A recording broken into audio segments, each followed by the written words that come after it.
ಸರ್ಕಾರದ ಪಂಚವಾರ್ಷಿಕ ಯೋಜನೆಗಳಲ್ಲಿ ಒಂದಾದ ಶಕ್ತಿ ಯೋಜನೆಯನ್ನ ಪಡೆದ 500 ಕೋಟಿ ಮಹಿಳೆಯರು ಪ್ರಯಾಣ. ಚಿಕ್ಕಮಗಳೂರು ಜಿಲ್ಲೆಯ ಮೂಡಿಗೆರೆ ಶಾಸಕರಾದ ನಯನ ಮೊಟ್ಟಮ್ಮ ಕಾರ್ಯಕ್ರಮವನ್ನ ಉದ್ಘಾಟಿಸಿ ಮಾತನಾಡಿದರು. ಮಹಿಳೆಯರಿಗೆ ರೋಸ್ ನೀಡಿ ಸ್ವಾಗತಿಸಿದ ಶಾಸಕರು. ಇನ್ನು ಕಾರ್ಯಕರ್ತರೊಂದಿಗೆ ಬಸ್ಸಿನಲ್ಲಿ ಪ್ರಯಾಣಿಸಿದ ಶಾಸಕಿ ಬಸ್ಸಿನ ಡ್ರೈವರ್ ಮತ್ತು ಕಂಡಕ್ಟರ್ ಅನ್ನ ಸನ್ಮಾನಿಸಿ ಹಾಗೂ ಶಕ್ತಿ ಯೋಜನೆಯನ್ನ ಪಡೆದ ಮಹಿಳೆಯರನ್ನು ಕೂಡ ಸನ್ಮಾನಿಸಲಾಯಿತು. ಈ ಕಾರ್ಯಕ್ರಮದಲ್ಲಿ ಗ್ಯಾರಂಟಿ ಯೋಜನೆಯ ಅನುಷ್ಠಾನ ಅಧ್ಯಕ್ಷರಾದ ಬಿದರಳ್ಳಿ ಜಯರಾಮ್ ಗೌಡ್ರು, ಪಟ್ಟಣ ಪಂಚಾಯಿತಿ ಸದಸ್ಯ ಶಂಕರ್, ದೀಕ್ಷಿತ್ ಕಣಜೂರು, ನಿಶಾಂತ್ ಪಟೇಲ್, ಮಾಜಿ ಶಾಸಕರು ಕುಮಾರಸ್ವಾಮಿ ಹಾಜರಿದ್ದರು. ವರದಿ ಪ್ರಕಾಶ್ ಬಕ್ಕಿ, ಪ್ರಜಾಪವರ್ ಟಿವಿ, ಮೂಡಿಗೆರೆ. ಮುಂಚೂಣಿಯಲ್ಲಿರುವ ದೇಶಗಳು ಏನ್ ನಾವು ಡೆವಲಪ್ಡ್ ಕಂಟ್ರೀಸ್ ಅಂತ ಹೇಳ್ತೀವಿ, ಅವರು ಈ ಯೋಜನೆ ಬಗ್ಗೆ ಮಾತಾಡಿದ್ದಾರೆ. ಎಷ್ಟು ಇದರಿಂದ ಮಹಿಳೆಯರ ಜೀವನದಲ್ಲಿ ಪರಿವರ್ತನೆ ತಂದಿದೆ ಅಂತ. ಒಂದು ಸ್ತ್ರೀ ಶಕ್ತಿ ಯೋಜನೆ ನಾವಾಗ ಮಾಡಿದ್ದು, ಅದರಲ್ಲಿ ಮಹಿಳೆಯರು ಉಳಿತಾಯ ಮಾಡಿ ಅವ್ರ ಕಾಲ್ ಮೇಲೆ ನಿಲ್ಲುವಂತ ಒಂದು ನಾವು ದಾರಿ ಅಥವಾ ಮಾರ್ಗ ಮಾಡಿಕೊಟ್ರು. ಇವತ್ತು ನಮ್ಮ ಶಕ್ತಿ ಯೋಜನೆಯಿಂದ ನಾವು ಮಹಿಳೆಯರು ಸ್ವತಂತ್ರವಾಗಿ ತಿರುಗಾಡ್ಲಿ ಅಂತ ನಾವು ಒಂದು ದಾರಿ ಅಥವಾ ಮಾರ್ಗ ಮಾಡಿಕೊಟ್ಟಿದ್ದೀವಿ. ಅದಕ್ಕೆ ನಮ್ಮ ಮುಖ್ಯಮಂತ್ರಿಗಳಾದ ಸಿದ್ದರಾಮಯ್ಯ ಸರ್ ಅವರಿಗೆ ಮತ್ತೆ ನಮ್ಮ ಉಪಮುಖ್ಯಮಂತ್ರಿಗಳಾದ ಡಿ ಕೆ ಶಿವಕುಮಾರ್ ಸರಿಗೆ, ನಮ್ಮ ಸಾರಿಗೆ ಸಚಿವರಾದ ರಾಮಲಿಂಗಾರೆಡ್ಡಿ ಸರ್ ಅವರಿಗೆ ನಾನು ಅಭಿನಂದನೆಗಳನ್ನ ಹೇಳಲೇಬೇಕಾಗತ್ತೆ. ನಮ್ಮ ಸರ್ಕಾರಕ್ಕೆ ನಿಜವಾಗ್ಲೂ ಇದಕ್ಕೆ ಅಭಿನಂದನೆಗಳನ್ನ ಹೇಳಲೇಬೇಕಾಗತ್ತೆ.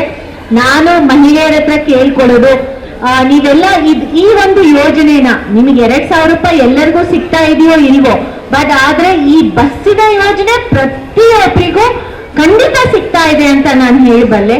ಅದಕ್ಕೆ ನೀವು ನಮ್ಮನ್ನ ಮರಿಬಾರ್ದು. ಯಾವಾಗ ಬಸ್ ಹತ್ತುತ್ತೀರಾ, ಯಾವಾಗ ಆ ಕಂಡಕ್ಟರ್ ನಿಮಗೆ ಫ್ರೀಯಾಗಿ ಟಿಕೆಟ್ ಕೊಡ್ತಾರೆ, ಆಗ ನೀವು ಜ್ಞಾಪಕ ಇಟ್ಕೋಬೇಕು, ಇದು ಮಾಡಿದ್ದು ಕಾಂಗ್ರೆಸ್ ಸರ್ಕಾರ ಅಂತ. ಇವತ್ತು ನಾನೇನಾದ್ರೂ ಫ್ರೀಯಾಗಿ ಓಡಾಡ್ತಾ ಇದ್ದೀನಿ ಅಂದ್ರೆ ಅದು ಕಾಂಗ್ರೆಸ್ ಸರ್ಕಾರದಿಂದ ನಾನು ಇವತ್ತು ಫ್ರೀಯಾಗಿ ಓಡಾಡ್ತಾ ಇದ್ದೀನಿ ಅಂತ ನೀವೆಲ್ಲರೂ ಸ್ಮರಣೆ ಮಾಡಬೇಕು ಅಂತ ನಾನು ಕೇಳ್ಕೊಂತೀನಿ. ವೋಟ್ ಹಾಕಿ ಅಂತ ನಾನು ಕೇಳ್ಕೊಂತಾ ಇಲ್ಲ, ಜಸ್ಟ್ ನಮ್ಮನ್ನ ನೆನ್ಪಿಟ್ಕೊಳ್ಳಿ ಅಂತ ನಾನು ಕೇಳ್ಕೊಂತಾ ಇದ್ದೀನಿ.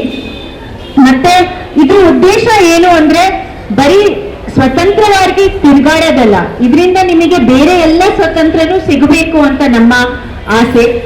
ನಾವು ಜನಪ್ರತಿನಿಧಿಗಳಾಗಿ ನಮ್ಮ ಸರ್ಕಾರ ಆಗ್ಲಿ ಅಥವಾ ನಮ್ಮ ಪಕ್ಷ ಆಗ್ಲಿ ಮಹಿಳೆಯರು ಸಮವಾಗಿ ಬಾಳ್ಬೇಕು ಅಂತ ನಮ್ಮೆಲ್ಲರ ಚಿಂತನೆ.